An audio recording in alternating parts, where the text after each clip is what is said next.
Seigneur notre Dieu, tu sais qui nous sommes, des hommes qui ont bonne conscience et des hommes qui ont mauvaise conscience, des gens contents et des gens mécontents, des gens rassurés et des gens anxieux, des chrétiens de conviction et des chrétiens de tradition, des croyants, des demi-croyants et des incroyants.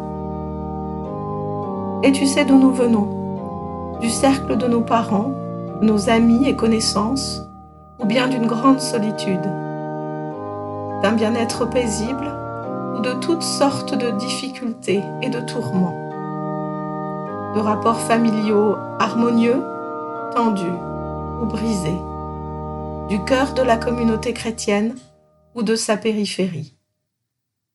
Maintenant, nous voici tous devant toi, dans nos différences, tous égaux par le fait que nous sommes tous dans notre tort vis-à-vis de toi et les uns à l'égard des autres. Égaux parce que nous devrons tous mourir un jour. Égaux parce que nous serions tous perdus sans ta grâce. Mais égaux aussi parce que ta grâce nous est à tous promise et accordée. Nous sommes réunis pour te louer en te laissant nous parler. Qu'il en soit ainsi pendant ce temps, nous te le demandons au nom de ton Fils, notre Seigneur Jésus-Christ. Amen.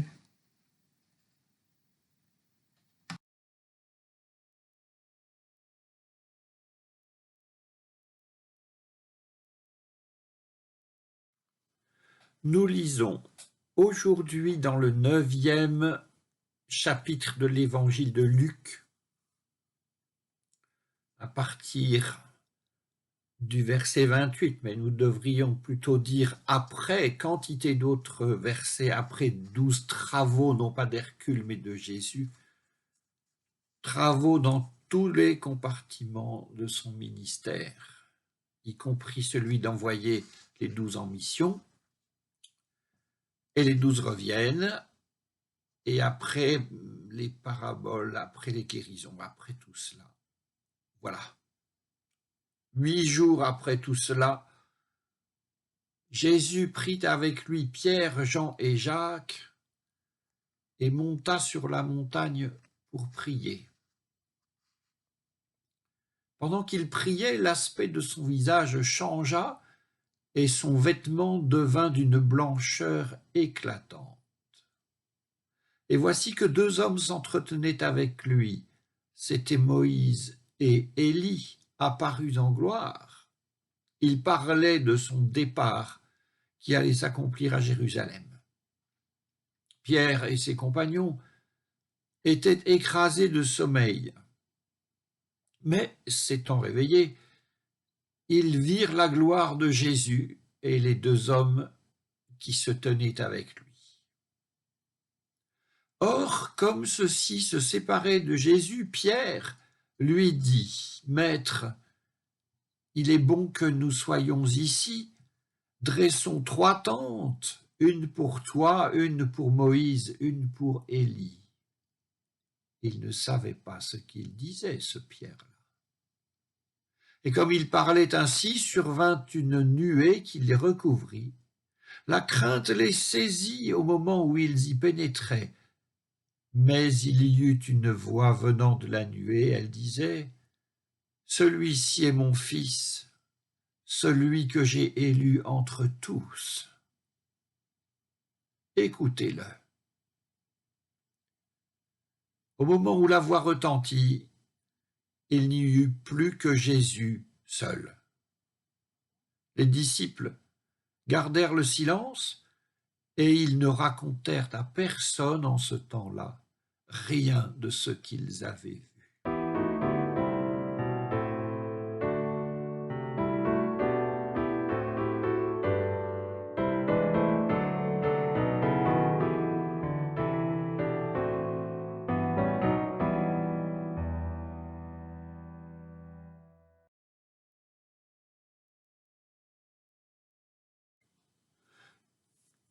Je voudrais partager avec vous quelques éléments d'une conversation que j'ai pu avoir avec l'un de mes collègues il y a quelques années.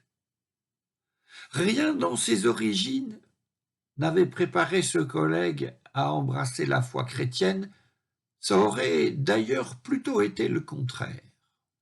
Or, contre toute attente, pensons attente de sa famille, il s'y était intéressé à la foi chrétienne, avec insistance, avec moult réflexions. Il s'était rapproché du protestantisme de l'Église réformée de France, au point d'envisager d'en devenir pasteur. C'est ce qui arriva. Mais ce parcours que je résume ainsi en quelques lignes ne fut pas un parcours sans accident. Il y eut des moments de doute dont l'un particulièrement frappé. Mon collègue était à deux doigts de tout abandonner. Il entra dans une église et il vit devant lui un Christ en gloire. Et plus tard, il parla de cette expérience comme d'une conversion avec effet durable. Il raconta que la vision de ce Christ en gloire avait fait plus pour son ministère que toutes ses études de théologie. Ce qui manque à ma mémoire, c'est le lieu où cela lui arriva. Marseille, me semble-t-il, église Saint-Nicolas de Myre. Mais est-il important pour la foi de connaître les circonstances et le lieu de la conversion des gens? Non, pas vraiment.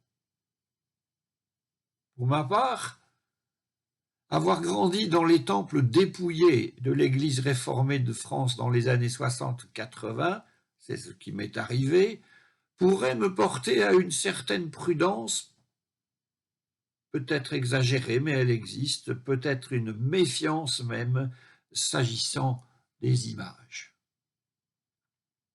Eh bien, méditons justement sur certaines images et aujourd'hui sur celle qu'on appelle la transfiguration.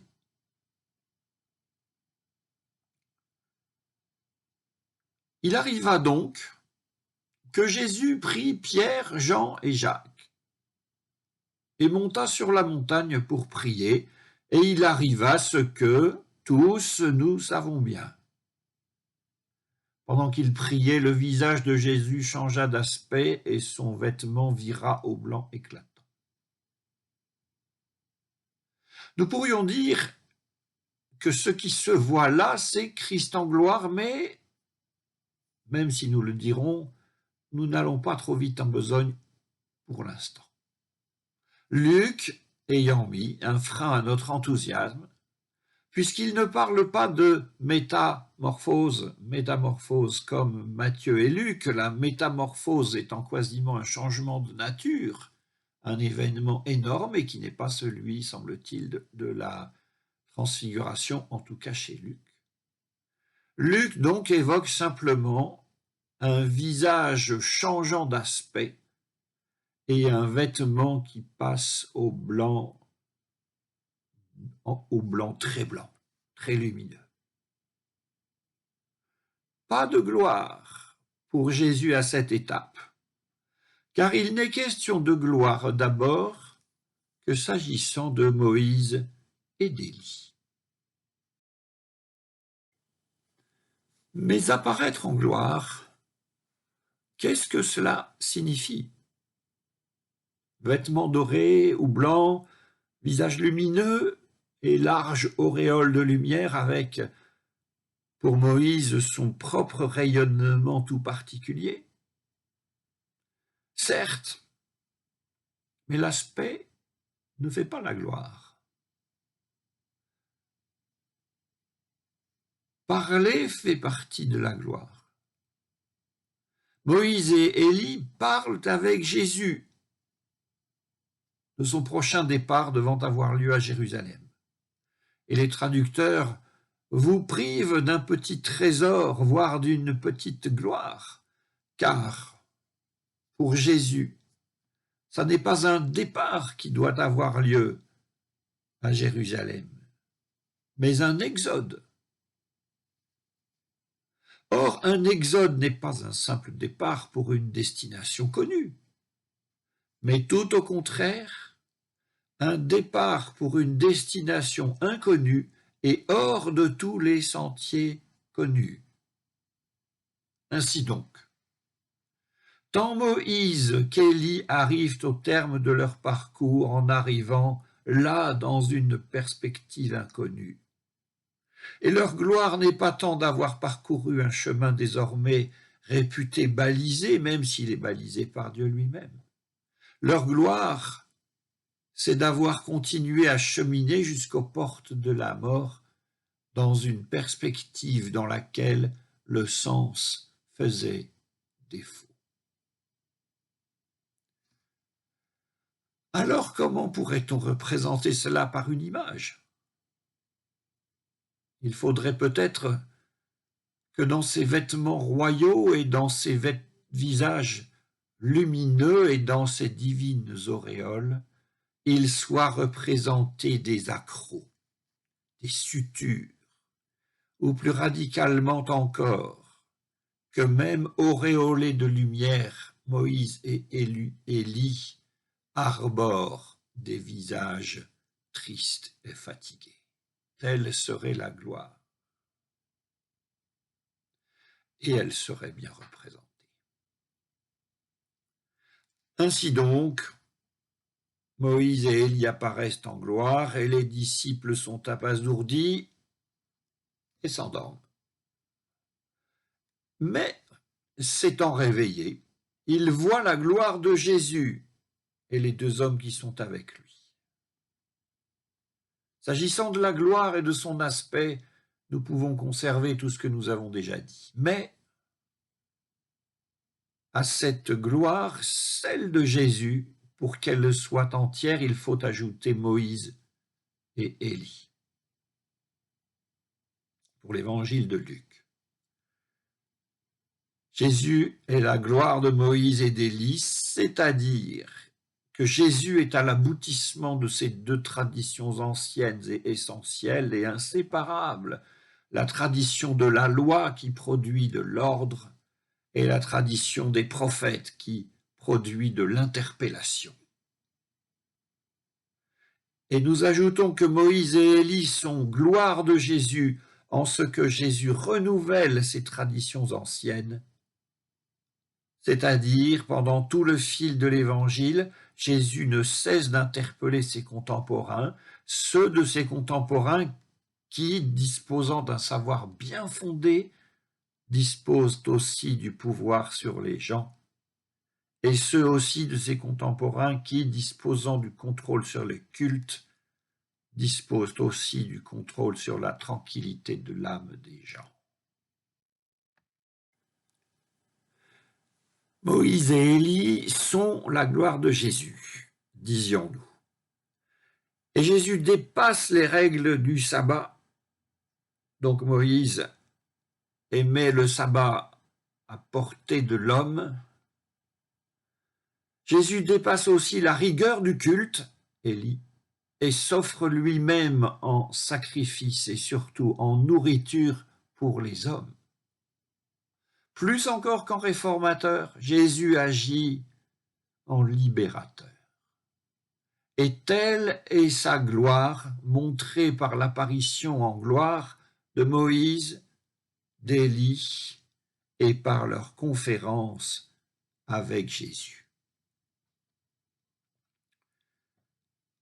Et même si tout cela est extrêmement intéressant, on ne passe pas sa vie au sommet des montagnes, il faut avancer et tout à l'heure redescendre. Pour l'heure, avançons. Il le faut car Pierre voudrait éterniser l'instant en dressant trois tentes, comme si Moïse, Élie et Jésus et ce qu'ils représentent pouvaient être contenus, encadrés comme on encadre les tableaux ou aspirer à une certaine forme de repos. Ici commence l'image, dit le cadre du tableau, ici elle finit. Dressons trois tentes. mais s'opposant au projet de Pierre, c'est une nuée qui vient. Dieu ne se montre en pas, lui, mais il parle. Et c'est par une divine parole que le sens de l'épisode va être révélé. Celui-ci est mon fils, élu entre tous les élus. Écoutez-le.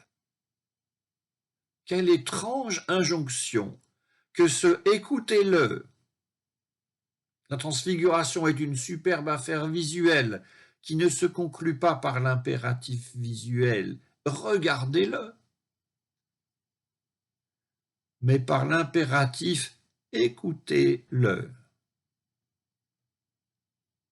Faut-il vraiment que Moïse, Élie et Jésus aient été manifestés dans gloire si c'est pour conclure sur « il n'y a rien à voir » ? Et tellement rien à voir que les grands hommes et la voix du ciel prennent congé sans plus faire de manière.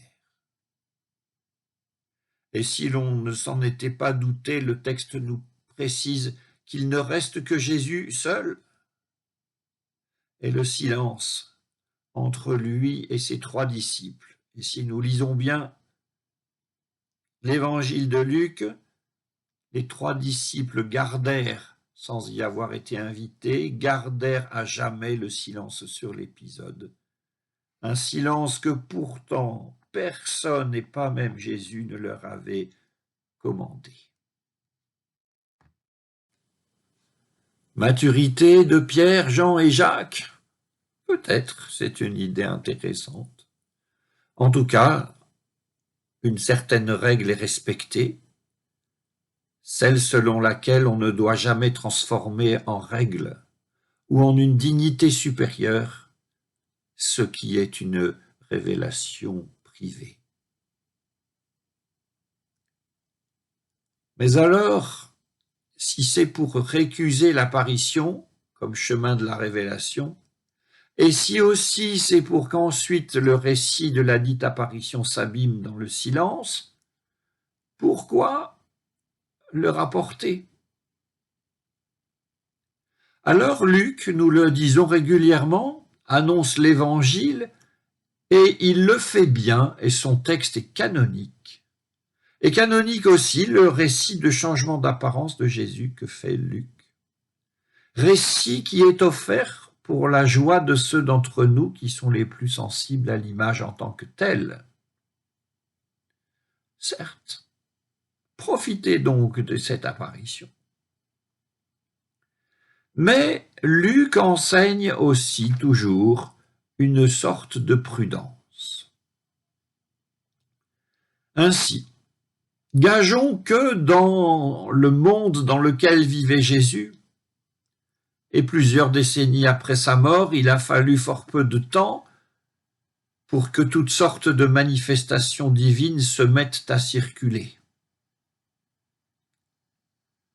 Nous évoquons souvent les textes apocryphes et leurs extravagances, et même si ces textes sont un peu tardifs, ils ont aussi des sources. Et c'est souvent visuel, voire même extrêmement visuel.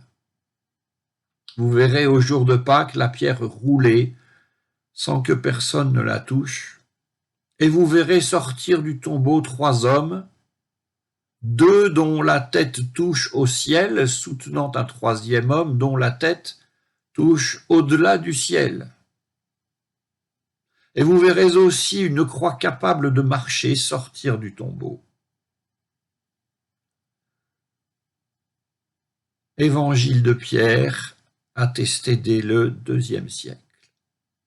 Et nous pouvons imaginer Luc poser en quelque sorte une limite à toutes sortes d'apparitions possibles, la limite étant le récit que nous sommes en train de méditer, plus quelques autres apparitions et voix du ciel, très peu au demeurant dans Luc et aussi dans les Actes. Si nous comprenons bien Luc, il nous donne aussi un chiffre intéressant. Pierre, Jacques et Jean, cela fait 3 hommes, et cela fait 1/4 de l'effectif des 12 apôtres.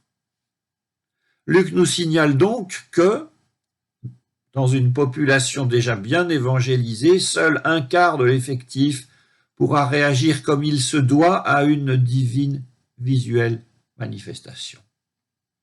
Et comme il se doit signifie édification personnelle et discrétion. On n'ose pas penser à ce que ça aurait donné si la dite manifestation, plus voix du ciel, s'était produite devant une foule, et il s'en rassemblait des foules devant Jésus.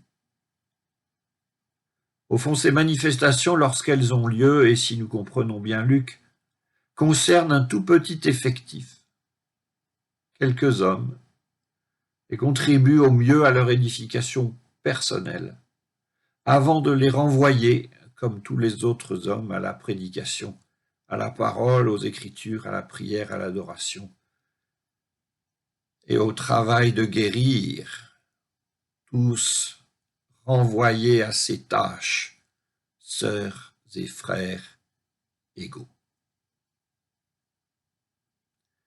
Quel est, pourrait-on se demander, toutefois le mérite de ce un quart de la population? Aucun. Aucun mérite. Peut-être sont-ils juste des gens que leur psychisme porte à avoir des apparitions, ce qui n'est ni une tare ni un mérite. Ils ne sont ni supérieurs ni inférieurs. Mais tout de même, doivent-ils se taire, comme semble le rapporter Luc?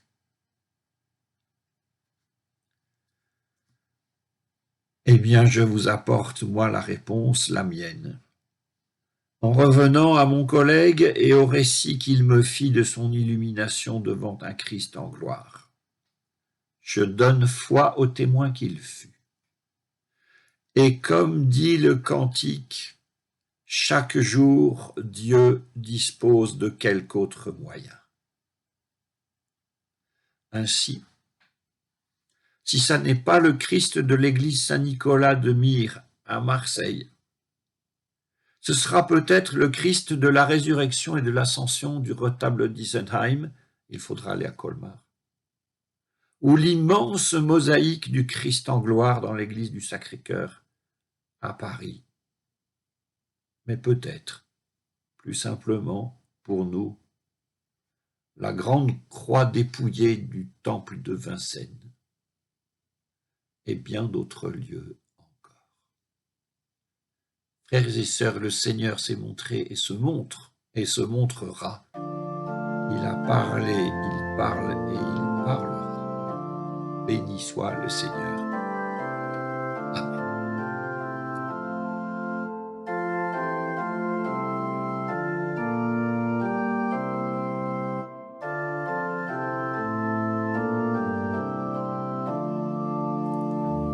Ta bonté insaisissable est si grande que tu nous permets de t'invoquer comme notre Créateur, notre Père, notre Sauveur. Tu nous connais tous et nous aimes tous.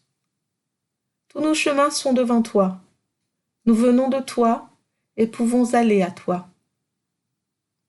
Nous déposons devant toi tous nos soucis afin que tu t'en préoccupes, notre inquiétude afin que tu l'apaises, nos espoirs et nos vœux, afin que soit faite ta volonté et non la nôtre, nos pensées et nos désirs, afin que tu les purifies, toute notre vie terrestre, afin que tu la conduises à la résurrection de toute chair et à la vie éternelle.